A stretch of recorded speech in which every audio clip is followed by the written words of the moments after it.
नमस्कार, मैं हूं आपके साथ गौरव राजेंद्र। बुलेटिन की शुरुआत करते हैं। मुख्यमंत्री विष्णुदेव साय आज नगरीय प्रशासन एवं विकास विभाग के स्वच्छता, आवास और लोक कल्याण उत्सव में शामिल हुए। उन्होंने राजधानी रायपुर के पंडित जवाहरलाल नेहरू शासकीय चिकित्सा महाविद्यालय के अटल बिहारी वाजपेयी सभागार में आयोजित कार्यक्रम में स्वच्छता ही सेवा और अंगीकार 2025 अभियान और प्रधानमंत्री स्वनिधि योजना 2.0 एवं लोक कल्याण मेला का राज्य स्तरीय शुभारंभ किया।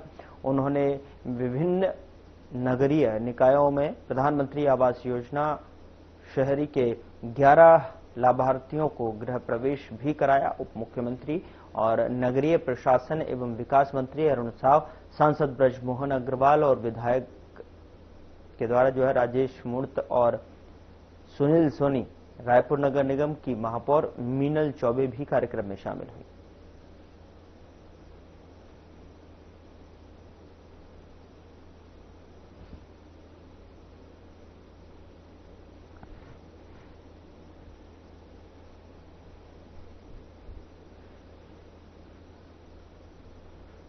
दुर्ग में प्रधानमंत्री नरेंद्र मोदी के जन्मदिवस के अवसर पर स्वस्थ नारी सशक्त परिवार अभियान की शुरुआत की गई और जिसमें कि जिले में पहले दिन इस अभियान के तहत खास कार्यक्रम आयोजित किया गया। 17 सितंबर से 2 अक्टूबर तक चलने वाले स्वस्थ नारी सशक्त परिवार अभियान के अंतर्गत महिला स्वास्थ्य, पोषण और योग को बढ़ावा देने के उद्देश्य से दुर्ग के शासकीय जिला आयुर्वेद चिकित्सालय में कार्यक्रम का आयोजन किया गया। कार्यक्रम में बच्चों का टीकाकरण और पोलियो ड्रॉप पिलाए गए। साथ ही स्वास्थ्य विभाग की ओर से स्वास्थ्य परीक्षण भी किया गया, जिसमें शुगर और बीपी की जांच की गई। इस मौके पर दुर्ग महापौर अलका बाघमार, पद्मश्री उषा बारले, महिला बाल विकास की अनिता सिंह और साइबर क्राइम से संगीता मिश्रा और आयुष विभाग से डॉक्टर दिनेश चंद्रवंशी और डॉक्टर जया साहू सहित स्वास्थ्यकर्मी मौजूद रहे।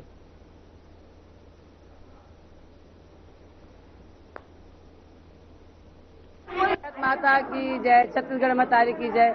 बहुत बहुत धन्यवाद की जय सबो हमार जनता जनार्दन मल्ला आज नारी सशक्ति और परिवार के बारे में कार्यक्रम रखे है और ये कार्यक्रम में जितना भी उपस्थित हमारे दाई दीदी भाई बहनी लेकर से यहाँ संगीत जौहरिया सब आए तो मतलब सब लोग गाड़ा गाड़ा बधाई है। और एक बात आप मतलब बतावा था कि आज बड़ा सुंदर विश्वकर्मा जयंती है, विश्वकर्मा जी के पूजा है, तो सब मिलजुल के विश्वकर्मा भगवान के पूजा करो। बहुत बहुत धन्यवाद है और भगवान से आशीर्वाद ले। और एक बात बताए जाता हूँ, आज हमारे प्रधानमंत्री जी के भी आज जन्म के दिन है, बर्थडे दिन है, तो सब जन आज बड़ा बर्थडे मनाओ, जन्मदिन मनाओ और गाड़ा गाड़ा बधाई हमारे प्रधानमंत्री जी ला देवो और सब फूलो फलो, खेलो कूदो, खाओ पियो रहो।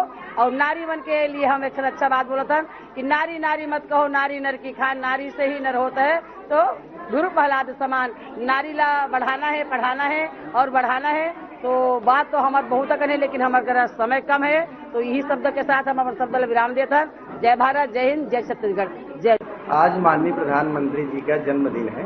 उसी जन्मदिन के अवसर पर स्वस्थ नारी सशक्त परिवार अभियान का आज आयोजन किया हमारे आयुष डिपार्टमेंट के द्वारा किया जा रहा है।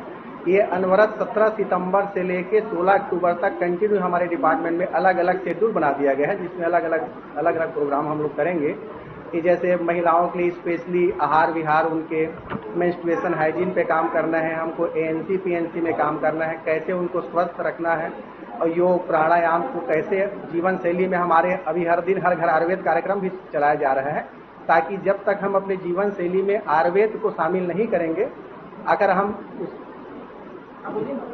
आयुर्वेद को जीवन शैली में शामिल करें, सही समय में खाना खाएं, सही समय में सो के उठें, योग को स्पेशली हमारे जीवन में हर घर में हमारा कुछ न कुछ तो आयुर्वेद संबंधित चीजें है ही, इसलिए हम योग प्राणायाम और अलग अलग विभिन्न कार्यक्रम करेंगे। आज मुख्य अतिथि के रूप में हमारी पद्मश्री उषा बारले मैडम हमारे स्वस्थ नारी सशक्त परिवार अभियान में शामिल हुई और दुर्ग की प्रथम महिला महापौर अलका बाघमार मैडम भी का उद्बोधन हमारे कार्यक्रम में हुआ।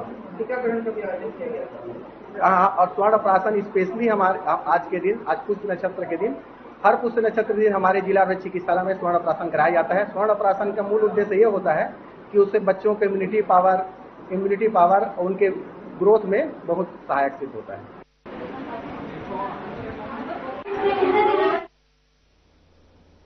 बिलासपुर में मेड़ क्षत्रिय स्वर्णकार मारवाड़ी समाज के पदाधिकारियों और छत्तीसगढ़ सर्राफा एसोसिएशन के सचिव ने सोने के महत्व पर बड़ा बयान दिया है। हर खबर से पदाधिकारियों ने कहा कि सोना अब केवल गहना नहीं रह गया है, बल्कि यह एक विश्वसनीय निवेश और वैश्विक व्यापार का अहम माध्यम बन चुका है। उन्होंने कहा कि भारतीयों के लिए जो है सोना और सोने चांदी के गहनों का भावनात्मक रिश्ता है, जो पीढ़ियों से परिवार की परंपरा और सुरक्षा का प्रतीक माना जाता है।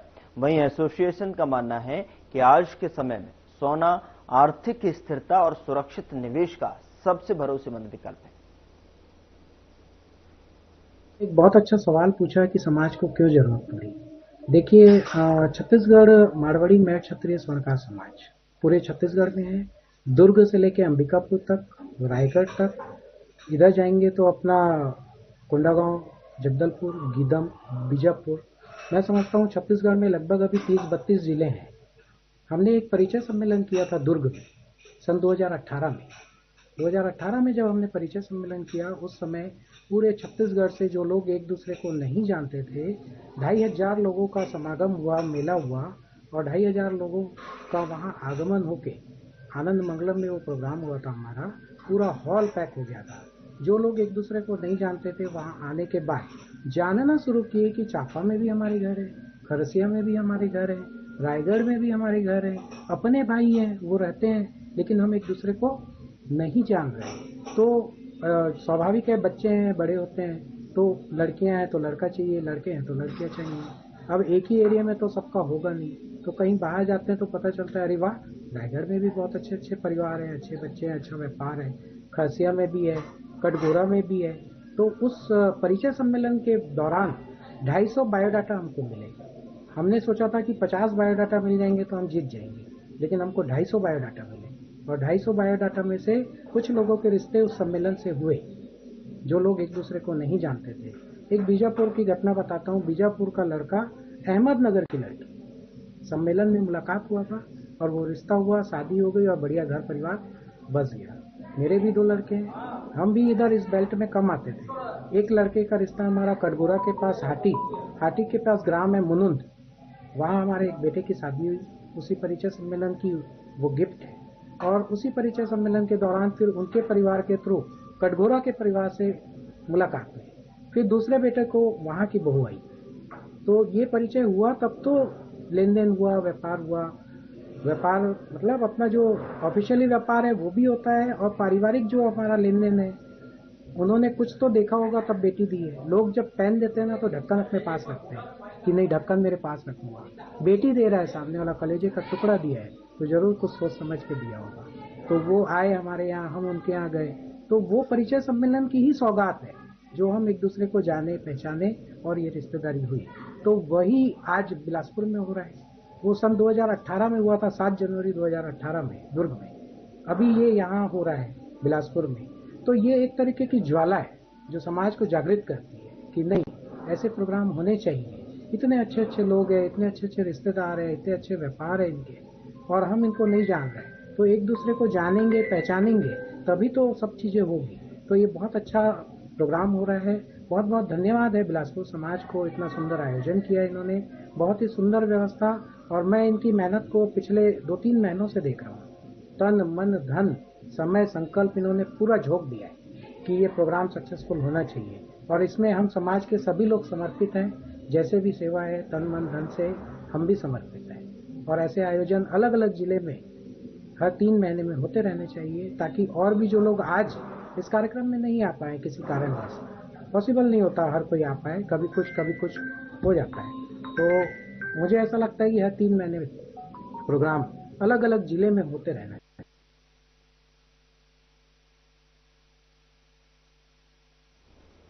उधर दुर्ग में 23 वर्षीय युवक प्रभाष सूर्य की इलाज के दौरान संदिग्ध मौत हो गई और परिजनों ने डॉक्टरों पर गंभीर लापरवाही का आरोप लगाया है। दरअसल घटना सिद्धार्थ नगर काली मंदिर वार्ड नंबर 31 की है, जहां पर रहने वाले सुभाष सूर्य ने बीते दिन चूहा मारने की दवाई खा ली थी। परिजनों से तत्काल जिला अस्पताल लेकर पहुंचे। देर रात तक युवक का इलाज चला और डॉक्टरों ने परिजनों को बताया कि उसकी हालत अब सामान्य है।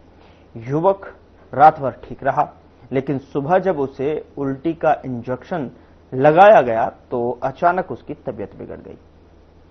बता दें आपको कि थोड़ी देर बाद परिजनों को सूचना दी गई कि प्रभाष की मौत हो गई है। वहीं मामले को लेकर परिजनों में आक्रोश है और अस्पताल प्रशासन के खिलाफ जो है नाराजगी जाहिर की है।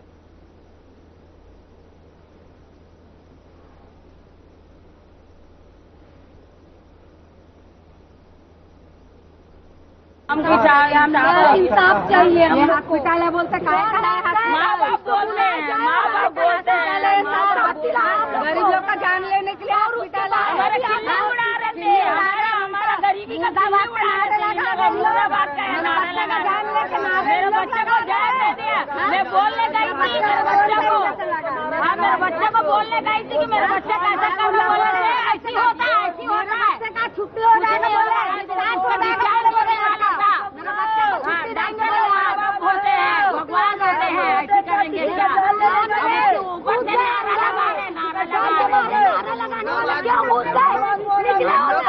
हमारा बच्चा का जान लियो, मुर्दाबाद बोल रही हो, हमारे बच्चे का जान लियो, मुर्दाबाद बोल रही हो।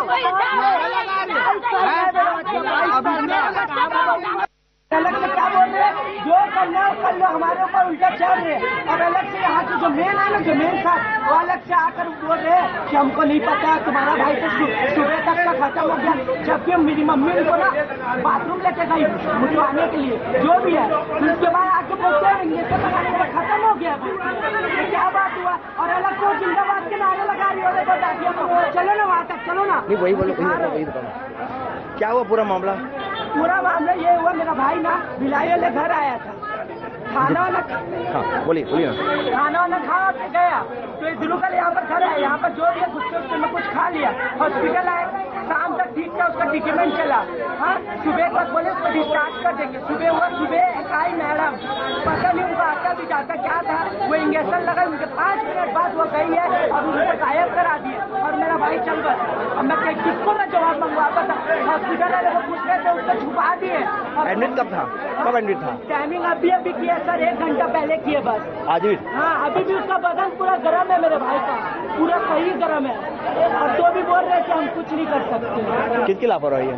लापरवाही पूरे इनकी है, डॉक्टर लोग की सर। इन लोग बोले सुबह लेके चले जाना, हम तो यही सोचेंगे ना, सुबह लेके चले जाएंगे। पूरी मेरी फैमिली वहाँ पर रो रही है। क्या नाम है लड़का? मेरा नाम लक्की सूर्या, मेरे भाई का नाम प्रभाष सूर्या। कल एक चूहा मार दवाई खा के एक 22 साल लड़का जो आया हुआ था, जो मृत है अभी, उसकी इलाज हो रही थी, इलाज चल रही थी, जैसे कि प्रोटोकॉल था उसके हिसाब से इलाज चल रहा था। कई बार क्या होता है, चूहा मार दवाई खाने से इंटेस्टाइनल परफोरेशन हो जाता है, वो बाद में पता चलता है, और वो चीज़ आज क्या होता है, सुबह 8 बजे उसकी डेथ हो गई बच्चे की, तो उसके लिए जांच कमेटी बिठा दी गई है, 3 डॉक्टर की टीम उसमें, और वीडियोग्राफी होगा और सही तथ्य जो है वो बाहर आएगा, उसके हिसाब से कार्रवाई की जाएगी। परिजन का आरोप है कि सुई इंजेक्शन लगाया गया था। जो प्रोटोकॉल के हिसाब से जो ट्रीटमेंट डरा था उसमें था पेट्रोप्रोजाल का इंजेक्शन होता है और इससे कोई मृत्यु नहीं होती। नहीं, अगर साइड इफेक्ट अगर किसी को होता है तो साइड इफेक्ट होने की वजह से पूरे शरीर में ब्लिस्टर या तो स्वेलिंग, सूजन आ जाता, या नीलापन होता शरीर में, ऐसा कुछ भी नहीं होता। ठीक है सर, स्टाफ की कमी तो नहीं है जो ऐसे में हड़ताल में बैठे, उसके कारण कुछ लापरवाही तो नहीं? खैर स्टाफ, हमारी स्टाफ जितने भी स्टाफ हैं, स्टाफ की कमी तो है, लेकिन उसका भी जितने स्टाफ हैं वो पूरे मेहनत के सामने अपना काम कर रहे हैं।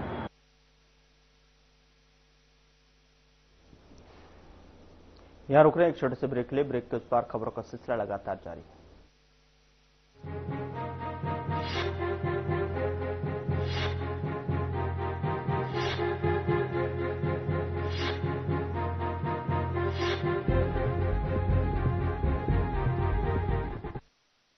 क्या आप जिम जाते हैं, कसरत करते हैं, फिर भी आपकी सेहत नहीं बनती?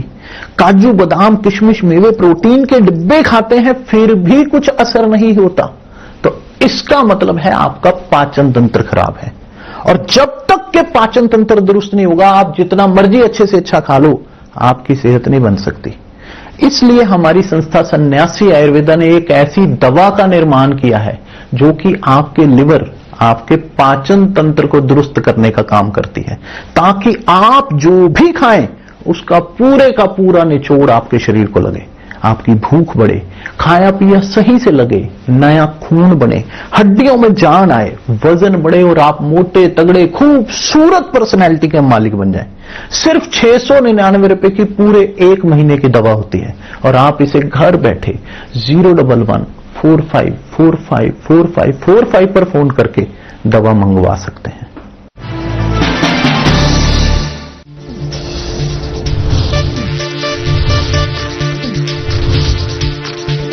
साधना इंस्टीट्यूट के छात्र हर साल नए नए जगहों पर नए नए संस्थानों पर काम करने के लिए जाते हैं, उन्हें प्लेसमेंट मिलता है और साथ ही साथ वो संस्थानों का और साधना इंस्टीट्यूट का नाम भी रोशन करते हैं। तो अगर आप इलेक्ट्रॉनिक मीडिया मास कम्युनिकेशन में अपना करियर बनाना चाहते हैं तो साधना इंस्टीट्यूट आपके लिए एक सबसे बढ़िया विकल्प है।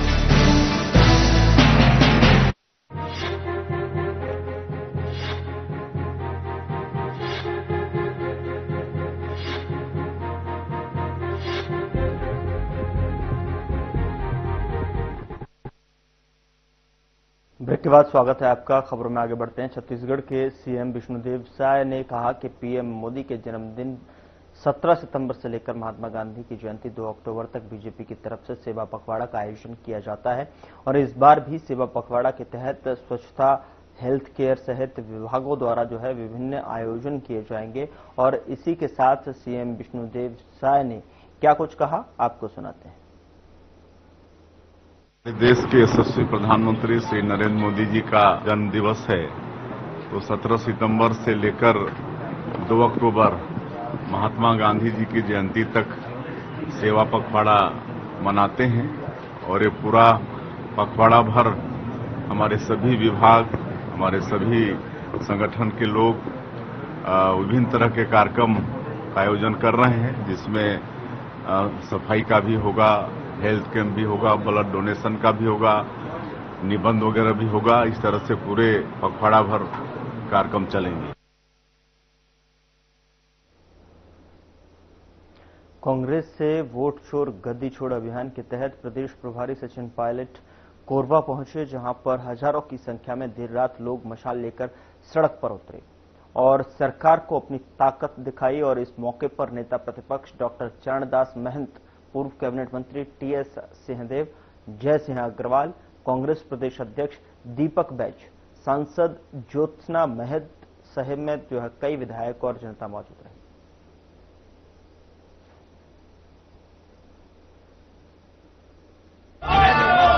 कांग्रेस पार्टी ने, आदरणीय खड़गे साहब ने और राहुल गांधी जी ने एक आह्वान किया है कांग्रेस पार्टी के तमाम कार्यकर्ताओं से कि समूचे देश में हम लोग जाएं और जो वोट चोरी का प्रकरण तथ्यों के साथ राहुल जी ने देश के सामने रखा है, निर्वाचन आयोग ने आज तक उसका कोई जवाब नहीं दिया। हमने प्रमाण और डेटा के साथ ये दिखाया कैसे कर्नाटक में वोट चोरी हुई और चुनाव परिणाम बदलने में वो कामयाब रहे। हम चाहते हैं इसकी निष्पक्ष जांच हो, हमको वोटर लिस्ट दी जाए, सीसीटीवी फुटेज जो पोलिंग बूथ की रिकॉर्डिंग होती है उसको नष्ट न किया जाए और चुनाव आयोग किसी दल और सरकार के दबाव में ना काम कर जनता के हितों की रक्षा करे। संविधान में हमको जो अधिकार दिया है, अगर वोट सबसे बड़ा अधिकार है और अगर आप चोरी करने की बात करते हैं तो यहाँ हम देख रहे हैं जंगलों की हो रही है चोरी, खानों की चोरी हो रही है, संसाधनों की चोरी हो रही है। लेकिन इस लोकतंत्र में सबसे बड़ा हमारा जो वरदान है वो वोट का अधिकार है। अगर उसकी चोरी होगी तो हम सड़कों पर आएंगे। जनता के हक अधिकार के लिए संघर्ष करने के लिए पूरा कांग्रेस पार्टी का परिवार सड़कों पर है और आज हम लोगों ने हस्ताक्षर अभियान चालू किया है। अगले 3-4 हफ्ते तक हम करोड़ों लोगों से मिलकर उनको हस्ताक्षर लेंगे और दबाव बनाएंगे दिल्ली में कि निष्पक्षता से अपनी कार्रवाई को करें और इस देश में हमारे लोकतंत्र की जड़ें जो इतनी मजबूत और गहरी हैं उनको कोई आंच ना पाए, ये हम सबकी सामूहिक जिम्मेदारी। हम सबका आप एक ही लक्ष्य है, कांग्रेस पार्टी कैसे मजबूत हो, आने वाले समय की चुनौतियों का हम सामना करें, संगठन मजबूत हो, राहुल जी के हाथ मजबूत हो और अनेक राज्यों में हम अपनी सरकार बना सकें। राहुल जी आरोप लगाते हैं लेकिन बिहार में जब सुधार होता है तो विरोध कर रहे हैं। अब बिहार में संक्षिप्त समय में आप करोड़ों लोगों की जांच कर लाखों के नाम काट दें, ये कहां से न्यायपूर्ण है। और पूरा इंडिया गठबंधन, पूरा विपक्ष, पूरा देश जानता है कि किस कारणों से इस पूरे अभियान को वहां इतनी जल्दी लागू किया गया। हम भी चाहते हैं निष्पक्षता से चुनाव तो हो, लेकिन मनमानी तरीके से विपक्ष की आवाज दबाने के लिए आप उनको भयभीत करते रहें, उनको धमकाएं। राहुल गांधी से इलेक्शन कमीशन कहता है हलफनामा दीजिए, एफिडेविट दीजिए।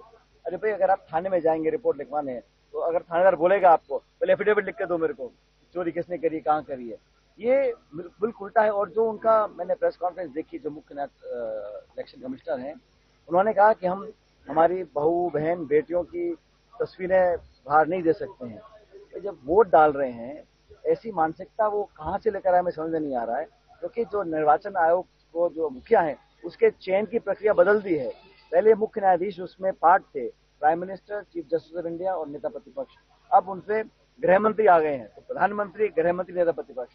अब 2 के बहुमत से जिस मर्जी का वो चयन करेंगे। इस पूरे खेल में कहीं ना कहीं हमारा जो नौजवानों का विश्वास हमारे लोकतांत्रिक व्यवस्थाओं में है, वो डगमगा ना जाए, ये हमारे को बहुत बड़ी चिंता का विषय लगता है। इसलिए हम पूरे छत्तीसगढ़ में अभियान को चला रहे हैं और हम गांधीवादी तरीके से, कांग्रेस पार्टी ने उतार चढ़ाव बहुत देखे हैं। 135 साल से इस प्रदेश देश को खून पसीने से सींचा है। अहिंसात्मक तरीके से, अमन चैन से, लेकिन मजबूती से अपनी बात को रखेंगे और जनता का दबाव बनाकर इस सरकार और खासकर इलेक्शन कमीशन को मजबूर करेंगे कि निष्पक्षता से चुनाव कराएं। तो छत्तीसगढ़ में भी क्या वोट चोरी क्या हुआ, ऐसा कोई आरोप है? क्योंकि हम तो कह रहे हैं, हमने जो ऐसा है वो संभव नहीं। जब हमारे आंकड़े नहीं है, हमको वोटर लिस्ट नहीं मिल रही है, कई महीने अध्ययन करने के बाद, एक एक कागज खंगालने के बाद, फोटो मैच, शक्ल मैच करके घरों पे जाकर हम देखा, तब जाके बहुत मुश्किल से हम लोगों ने उसका पूरा डेटा कलेक्ट किया। संभवतः बहुत जल्द राहुल गांधी जी और प्रमाण लेके देश के सामने आएंगे। लेकिन अब तक जो कर्नाटक में हमने पेश किया, उसको ना तो इलेक्शन कमीशन ने झुटलाया है, ना कोई जांच उस पर एस्टैब्लिश करी है और ना उस पर रिएक्ट किया है। वो अपना बचाव करने में आ रहे हैं। और अंतिम बात, मुझे बड़ा अजीब लगता है कि हम सवाल पूछते हैं निर्वाचन आयोग से, जब आप भाजपा के प्रवक्ता देते हैं। ये व्यवस्था क्यों बन गई है? जनता को इस बात का जवाब चाहिए। पायलट जी, कांग्रेस के पास देश और प्रदेश में वोट चोरी के अलावा कोई मुद्दे हैं? सबसे बड़ा मुद्दा यही है, जो पिछले 11 साल से लूटपाट हुई है, महंगाई और बेरोजगारी बढ़ गई है, वो जनता के मुद्दे हैं। लेकिन अगर वोट का जो अधिकार है वही ताकत है, सत्ता परिवर्तन कौन करता है? मतदाता करते हैं। उनको ही आप अगर असहाय कर देंगे, उनका वोट छीन लेंगे, तो कौन परिवर्तन करेगा? इस निष्पक्षता में, इस पारदर्शिता में लोगों का विश्वास अटूट बना रहे, हमारी पहली प्राथमिकता है। बाकी गवर्नेंस में जिन्होंने यहाँ मिलीभगत करी है चंद लोगों के साथ, जल जंगल जमीन बेचने का, संसाधनों को गिरवी रखने का और खाई बढ़ गई मीर गरीब की, वो सारे मुद्दे कांग्रेस पार्टी हमेशा उठाती रही। उधर बीजेपी के राष्ट्रीय प्रवक्ता के शर्मा ने जीएसटी रिफॉर्म को लेकर अपनी बात रखी। उन्होंने कहा कि जीएसटी रिफॉर्म करके पीएम मोदी ने देश के हर आम आदमी को तोहफा दिया है। इस कार्य के लिए हम जो है सभी पीएम मोदी और केंद्रीय वित्त मंत्री निर्मला सीतारमण के प्रति सभी कार्यकर्ताओं और जनता ने आभार व्यक्त किया है। उन्होंने कहा कि जीएसटी सुधार से आमजनों को राहत मिलने वाली है और इससे व्यापार व्यवस्था में काफी सरलीकरण होगा। यह जीएसटी में नेक्स्ट जेन रिफॉर्म देशवासियों के लिए एक बहुत बड़ा तोहफा है, जो कि 22 सितंबर को नवरात्रि के पहले दिन से मिलने जा रहा है, जिसे समाज के हर वर्ग का समर्थन मिल रहा है। इस बदलाव से पूरे देश में खुशियों का वातावरण है और उन्होंने कहा कि पीएम मोदी के अथक प्रयासों से राष्ट्र लगातार जो है महाशक्ति बनने की ओर अग्रसर है।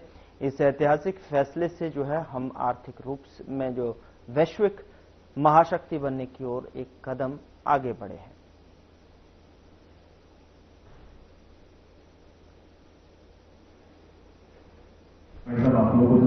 हाल किले की प्राचीर से देशवासियों को ये वादा किया था कि हम बहुत जल्द जीएसटी में रिफॉर्म ला रहे हैं, जिससे देश की जनता को लाभ हो। और 4 सितंबर को वो सरकार ने निर्णय ले लिया, जो कि 22 सितंबर से लागू होने जा रहा है।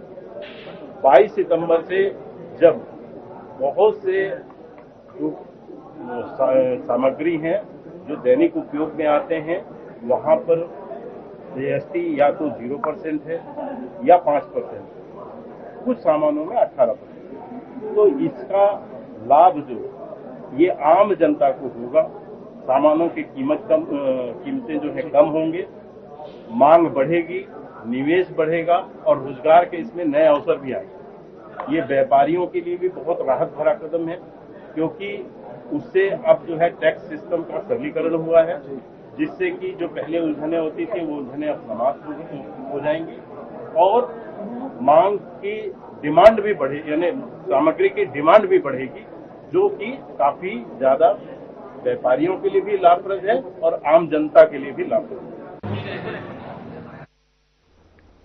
फिलहाल बुलेटिन में इतना ही। नमस्कार।